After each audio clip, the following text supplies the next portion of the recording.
Cəbrayılın Sirik kəndində yerləşən Fatimə Çələbi, Alı Çələbi qızına aid heykəl Qarabağ bölgəsində 30 il ərzində erməni işğalı zamanı dağıdılmayan nadir abidələrdən biridir. Bu heykəlin qorunub saxlanılmasının əsas səbəbi Fatimə Çələbiyə olan xüsusi hörmətlə əlaqələndirilir. Mənbələrə görə Fatimə Çələbinin Peyğəmbər nəslindən olduğu iddia edilir və bu səbəbdən ermənilər onun heykəlinə toxunmamışlar. Bu fakt İşğal dövründə bir çox tarixi və mədəni abidələrin məhv edildiyi bir zamanda bu heykəlin salamat qalması ilə fərqlənir.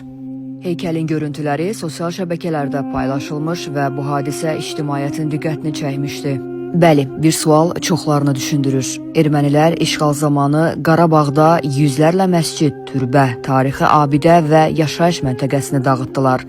Lakin Cəbrayılın Sirik kəndindəki Fatimə Çələbi, Alı Çələbi qızına aid heykəl salamat qaldı. Niyə ermənilər ona toxunmayıb?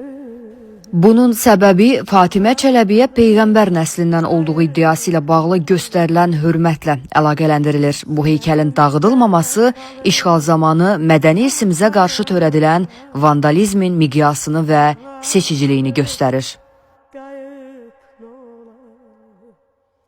Savrulubdu ayım ilim, lal olubdu susmaz dilim. Seni sevenden kalbim fidan kalıp kayıp. Savrulubdu ayım